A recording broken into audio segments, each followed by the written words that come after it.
Hello, and welcome to another episode of Aquarium School brought to you by the Aquarium Vet.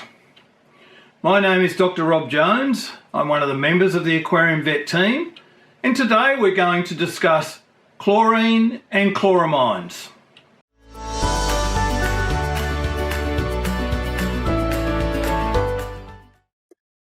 But before we go any further, we have to do a few definitions, some chemistry. And the first is the term oxidation reduction reaction. And the other term for that is redox reaction. And it's a chemical reaction that involves the transfer of electrons from one atom or molecule to another. An oxidizing agent, and that's going to be our disinfectant, is a chemical compound that either readily transfers an oxygen molecule or gains an electron in those redox chemical reactions. And a reducing agent is a chemical compound that supplies the electron to the redox reactions.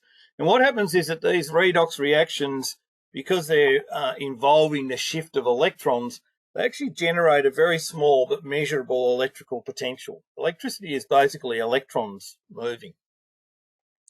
And so you end up with what's called an ORP, an oxidation reduction potential. And anyone who has ozone in their systems would be familiar with the term ORP. It's oxidation reduction potential. And what that is, it's the sum of all the redox reactions. So all these chemical reactions going on, transferring electrons, and it's measured in millivolts. Now, our normal electricity that you'll have in your home, depending on where you are around the world, it might be 220 volts or 240 volts. Some parts of the world, it's 120 volts. But that's volts. These are millivolts, which is 1,000th of a volt. So we're talking very, very small amounts, but it is measurable. And what happens is that these oxidizing agents are capable of damaging the cell walls of bacteria and fungi, or the cell membranes of protozoans. And by damaging these cell walls or cell membranes, they then cause their death. And that's how these oxidizing agents work. So looking first at chlorine, it's the most commonly used disinfecting agent for the preparation of municipal or town water to make it safe for drinking.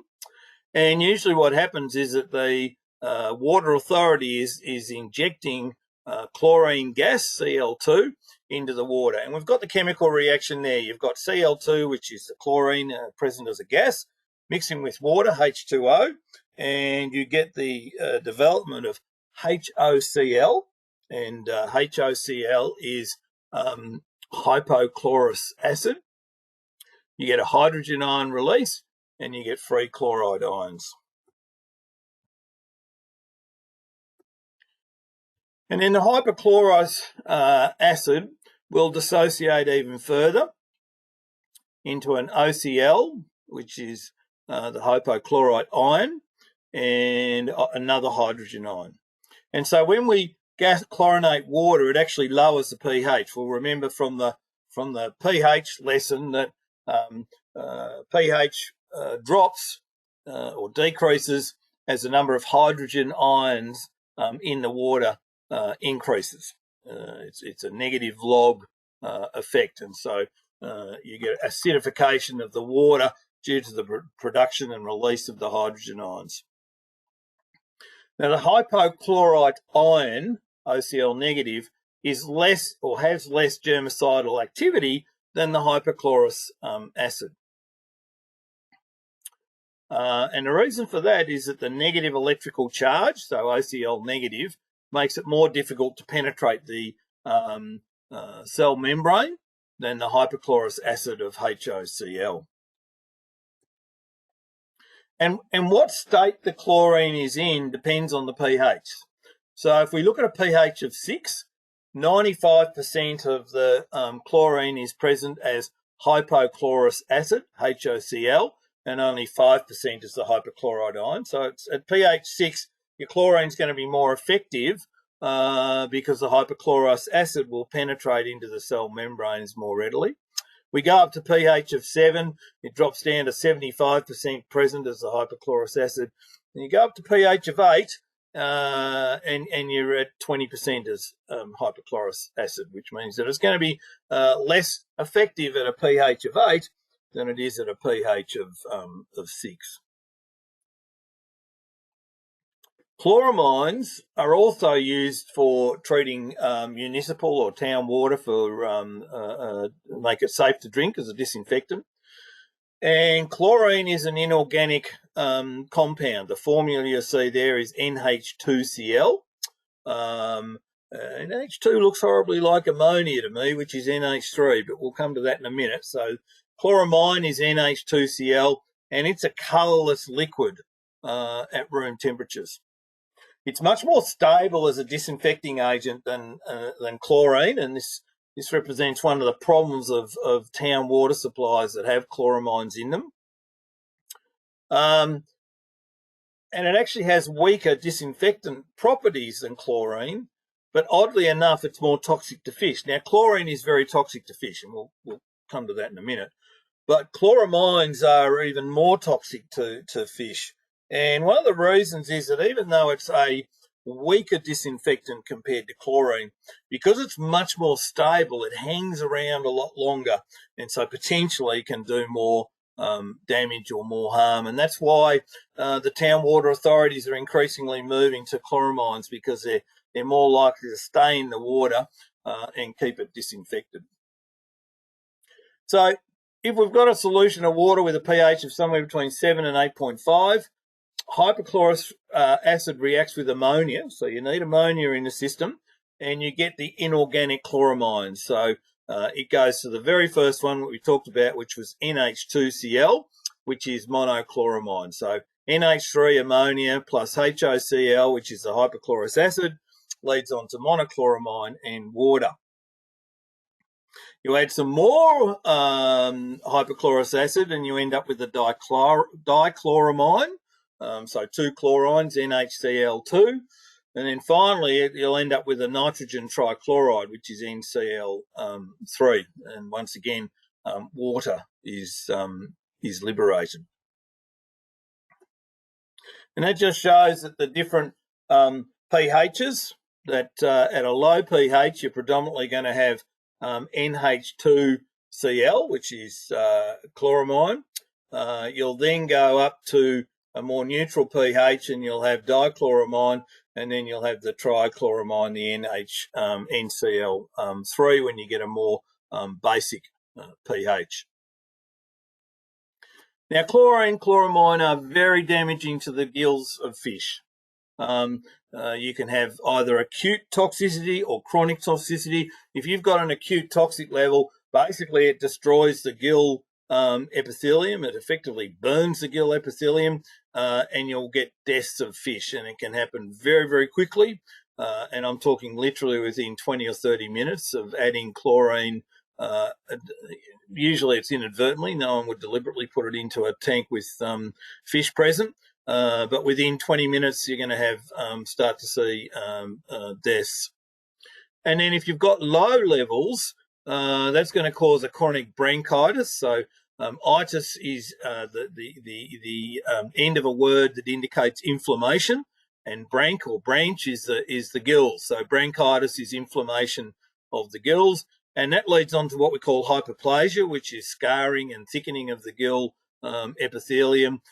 Causes a lot of thickness. It reduces the surface area of the gills, and then you end up with respiratory compromise. It's a bit like a person, say, that's been a smoker for many years and suffers from emphysema. You get respiratory compromise. And so if we look at the gills on the left, they're a nice, healthy set of gills. We go to the gills on the right. These are actually from a fish that was exposed to low levels of chlorine for a period of time. Not enough to kill it, but certainly enough to cause some irritation and reaction in the gill epithelium, and cause that what we call hyperplasia reaction. Now, the levels are not that much to cause problems. If you've got above 1 ppm, so that's 1 part per million of chlorine, you'll get acute toxicity, and the fish will die within minutes to hours. It doesn't take much to actually kill the fish. And in fact, and that's an acute toxicity. What we call the safe levels is 0.002 milligrams per litre or parts per million in salmonids. And for most other aquatic animals, it's 0.01 milligrams per litre or ppm. And the way I try and get across what that figure means is that if, for argument's sake, everyone listening to this thought that I was a really good person and decided to deliver to my front garden $100 million in Australian money, and in Australia we have a $1 gold-coloured coin. It's not gold, but it's a gold-coloured coin, and I got 100 million of these gold coins delivered to my front yard, and they took one and painted it black and buried it in the pile, and I had 24 hours to find it, and then I'd keep all the money, and if not, it all went back. One black coin in 100 million gold coins is 0.01 ppm or parts per million. So that gives you some idea of how exquisitely sensitive fish are to chlorine in the water. So what do? We've got this chlorine or chloramines in our town water. We need to use this for fish, whether we've got freshwater fish and we don't do anything with it, we just add the water to the tank, or we have got marine fish and we want to make up our own seawater or salt water using a salt, commercially available salt. So if we've got chlorine, if we're fortunate enough to have chlorine in our town water, that can be removed from the water within 24 to 48 hours in a holding tank. You aerate it just with an air stone, and that will expedite the process. And basically what happens is that the chlorine gas, that chemical equation reverses, and the chlorine gas comes out of solution and dissipates, and within 24, 48 hours, all the chlorine will be gone. And until the last probably 10 or 20 years, that was sufficient. There was very little use of chloramines in drinking water. It was pretty much all chlorine, and all you had to do was off-gas it for a day or two and everything would be fine. The problem we have is that the chloramines, which are increasingly used in town water, don't break down and gas off like you do with chlorine, and they tend to hang around a lot longer. So you've got a couple of options. One is to use what's called sodium thiosulfate, and the equation's there, Na2S2O3, and sodium thiosulfate will neutralise the chlorine and take it out of solution. That's very important if you've for some reason got a chlorine overdose or you've sterilised the tank and you want to use sodium thiosulfate to neutralise the chlorine to make it safe for the fish. But generally, from a water pre-treatment point of view, we won't use that. Generally, what's done is you'll pass the water through an activated carbon, and we talk about carbon at length in another one of these lessons. You'll pass the water through the activated carbon, and the activated carbon will pull out the chlorine and the chloramines from the town water. And in the process, that produces carbon dioxide, which would off-gas and not a big problem, but it does produce ammonium salts. If you've got chloramines present, it will release or produce chloramine salts, which whilst they're related to ammonia, as we know from our nitrogen cycle lessons, it's far less toxic and dangerous than the actual ammonia gas NH3. So the term we use is GAC, which is the granular activated carbon. We looked at this in our carbon lesson. It's one of the most effective ways of removing chloramines. You get the carbon oxides, which usually in most cases carbon dioxide and chlorine ions. But you will, as I said, have some ammonia produced, and you need to be prepared to deal with that ammonia so that you don't end up with damage to the fish due to the ammonia. You got rid of the chloramines, but now you've got an ammonia problem. So you just need to make sure that that's working well. So that brings us to the end of another lesson, and we look forward to having you attend many of these other Aquarium School lessons. Thank you.